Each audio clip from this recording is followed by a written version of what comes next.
The following is a listener-supported ministry from the Grace Evangelical Society. Does the Bible give any guidance or rules about divorce and remarriage? If so, what are the circumstances? We'll talk about this today on Grace in Focus. Thank you for tuning in. Grace in Focus is the radio broadcast and podcast ministry of the Grace Evangelical Society. We are located in North Texas, and if you want to find out more about us, please go to our website, faithalone.org. There you can read our daily blogs and you can find out about our online seminary. That's faithalone.org. Now with today's question and answer discussion, here are Bob Wilkin and Mike Lii. I think you have a question from Ruth. Yeah, Ruth has a question, looks like from a podcast we talked about a few weeks ago on divorce and remarriage. And I guess in that podcast, we had mentioned that sexual immorality was one of the grounds that permitted remarriage. And I guess Ruth has a question whether, I guess based on what she's been seeing in 1 Corinthians, she seems to indicate that maybe only your spouse dying is the only permissible situation for remarriage. So she'd like some more clarification on why we think maybe sexual immorality allows one to remarry. Okay. This is a big subject, and let me give a little historical background and then go into a few texts. One of the texts is 1 Corinthians 7, and we'll talk about that. One of the texts is Matthew 19:9, and the other one is Matthew 5:32. When I was at Dallas Seminary, I wrote my master's thesis on the fifth point of Calvinism, the perseverance of the saints. A friend of mine, Bill Heth, wrote his master's thesis on divorce and remarriage. And he took the view that Ruth is discussing here, that there's no divorce and no remarriage except in the case of death. And, of course, that wouldn't be divorce. That would be simply death is the only way you can remarry. I remember being in a brown bag discussion where Bill was there with one of the faculty members, and they were fielding questions on this subject. And this one young man said that his brother was like 25, and his wife had had an affair and divorced him. And he said, so you're saying my brother can never remarry? And they said, well, he can if his spouse dies. And they said, so what do you recommend my brother do? I mean, he wants to have children. He wants to have a family. And yet his wife had an affair and his wife divorced him. And, you know, there was nothing he could do about it. Now, I will say, Bill's been a friend of mine for a long time. I haven't seen him in many years. But I understand he later changed his view. He wrote his dissertation on the subject, published a view on this subject. But after about 20 years of teaching in a Bible college, I heard he came back to the position that there is grounds for divorce and remarriage in the case of porneia. Porneia is the word that occurs in Matthew 19:9 and Matthew 5:32. Could you read Matthew 5:32? Sure. And then we'll read 19:9. Sure, Matthew 5:32. But I say to you that whoever divorces his wife for any reason except sexual immorality causes her to commit adultery, and whoever marries a woman who is divorced commits adultery. Okay, and now this, except for sexual immorality, that's the Greek word porneia. There's a different word for adultery, that's moikeia. So this word is broader. So this word would include things like homosexuality, things like incest, I would suggest even bestiality, things like that. So it's broader than just adultery. And also read Matthew 19:9, because I think this is slightly clearer. Matthew 19:9. And I say to you, whoever divorces his wife, except for sexual immorality, and marries another, commits adultery, and whoever marries her who is divorced commits adultery. Now, the question is, does the exception clause, except for porneia, just apply to divorce or to both divorce and remarriage? There are people who say you are permitted to divorce. You're not required, but you are permitted to divorce in the case of porneia. Yeah. But you're not permitted to remarry. You have to wait until the spouse dies. That's one view. The other view is you're not even permitted to divorce. Yeah. I believe that the most natural reading is that this applies to both divorce and remarriage, so that a person is free to divorce and remarry in the case of immorality, sexual immorality. Now, you have the question Ruth is talking about in 1 Corinthians 7. Now, in 1 Corinthians 7, it talks about marriage lasts as long as a person is alive. But it's interesting, later in 1 Corinthians 7, he talks about if a believer is married to an unbeliever and the unbeliever wants to depart, let him depart. And what's interesting is he's probably talking not about a believer who married an unbeliever, but it's two people who were unbelievers, and then one of them has come to faith, and the unbeliever wants to depart. Look at verse 15 of 1 Corinthians 7. But if the unbeliever departs, let him depart. A brother or sister is not under bondage in such cases, but God has called us to peace. Some people think that this is not only an additional cause for divorce, but this is actually an additional cause for remarriage. Okay, so that, and I guess another exception would be if you have an unbelieving spouse who leaves you. You don't leave them. Yeah, you don't divorce them, but they want a divorce and you let it happen. Okay. I remember I mentioned this in front of Zane Hodges one time at Victor Street Bible Chapel, and he disagreed strongly. He felt that this permitted divorce but not remarriage. You are invited to subscribe to the Grace Evangelical Society's YouTube channel. You will find our Monday, Wednesday, and Friday videos there, enlightening and encouraging, and even probably humorous at times if you like Bob Wilkin's humor. Indeed, you will get biblical truth about free grace themes like faith alone for eternal salvation and why the Grace Evangelical Society is 0-point Calvinistic. We come your way 3 times a week at the Grace Evangelical YouTube channel.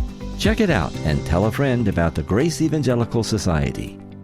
I remember I mentioned this in front of Zane Hodges one time at Victor Street Bible Chapel, and he disagreed strongly. He felt that this permitted divorce but not remarriage. Even though Zane Hodges did agree with Matthew 5:32 and 19:9 that the exception clause applied to both divorce and remarriage. So there are multiple views here. Yeah. And I think what's probably best to say is that in Matthew 5:32 and 19:9, the Lord is giving an exception. Obviously, it says except for.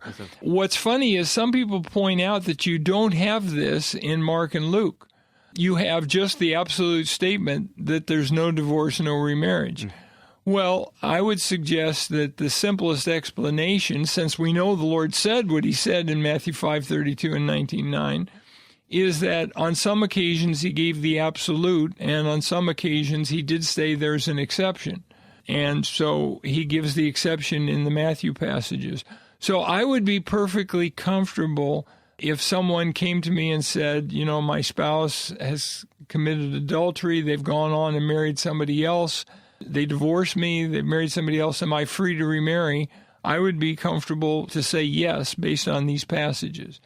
On the other hand, if your spouse commits adultery and you come to me and say, should I divorce them? My answer would be, the biblical principle seems to be to stay together, but you're permitted. So you're not forced to stay together. You would be permitted to divorce them under this, but I would give it a lot of thought before I would do that, because if the person repents and comes back, well, then you can have a happy marriage that lasts for 50 years or more. So in that situation, would that be maybe not a sinful versus non-sinful choice, but maybe wise versus unwise? Right. It's not sinful to divorce if your spouse commits adultery, if you understand this the way I do. Yeah.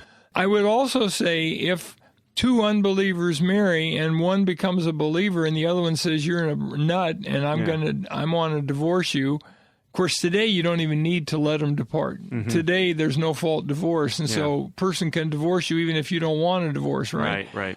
But in that case, I would not personally have a problem with saying if the person understood it that way, that they would be comfortable to remarry. Not everybody sees it that way, so it's a matter of your own personal conscience. Well, how about the situation maybe when they were married, they were both believers, but one has now gone apostate, and that person decides to leave and get a divorce. Would you still say the same thing in that situation? No, I would say if you have a situation where you have 2 believers married and the one believer has now become an atheist, or they've now become an agnostic, or they've departed into some cult or something. No, I wouldn't say you're free to remarry. I would say you would only be free to remarry if they commit adultery or some other form of immorality. Now, by the way, this gets awful tricky. I don't think that the person has to hire a private investigator to follow the person around and get proof that they were having an affair. If the evidence is strong that the person has had an affair, then it seems to me that's sufficient. I have a friend who's a pastor, and when his boys were in college, he had to make a little extra money because he had 2 boys in college at the same time. So he began delivering papers to convenience stores and hotels at like 4:30 in the morning. He would go pick up the papers and then deliver them to all these places around his town. When people would actually read print newspapers Right, back then, right? Right. This was like 20 years ago. Anyway, he said that he heard a report that one of the men in his church was having an affair. Yeah. And he had approached the man, talked to him, he was a friend of his, and the man denied it. Yeah. So he said, okay, great. Well, then he kept hearing reports the man was having an affair. And he was told that the man had parked his vehicle in front of this woman's house at like 4 in the morning. It was still there at 4 or 5 in the morning. Yeah. So, since he delivered papers at 4:30 in the morning, one morning he drove by the woman's house, and sure enough, he saw the vehicle sitting in front of this woman's house at like 4:30 in the morning. Yeah. And so he confronted him, and the man confessed. Now, that man went on to repent, and his wife stayed with him, and so it's a success story. Yeah. But the truth is, in the case of someone who is involved with someone else, you don't have to catch them in the act in order to say, yeah, they're committing, or they wouldn't even have to confess. I mean, it would seem to me if you see the vehicle out in front at 4:30 in the morning, that's sufficient evidence. Without some good explanation. Yeah. Right, unless you got a good explanation. And so I would say, and by the way, I don't think the Bible tries to answer every question about divorce and remarriage. For example, what happens if your spouse is in a persistent vegetative state and they've been in a persistent vegetative state for years, but the state you live in won't allow them to disconnect life support? Would you be free to remarry? Mm-hmm. I would say you are, because the person is essentially dead. Right. And what about the situation where someone, like in the Vietnam War, is declared missing in action and they've been missing for 5 years, but they've not been declared killed in action? Right. How long do you have to wait here? Right. At some point, I would say you're free to remarry. Yeah. And by the way, there were people declared killed in action who ended up coming back. Right. And they found out that, oops, I've remarried. But I would say that wouldn't be sin on the part of the person. Mm-hmm. There's ambiguity here, Ruth, and you need to pray about it. You need to study it. There's lots of books on this subject, so I'd urge you to look into it. Sounds good. And remember, keep grace in focus. We invite you to check out our Monday, Wednesday, and Friday 5-minute YouTube videos at YouTube Grace Evangelical Society. You will love the content and learn a lot.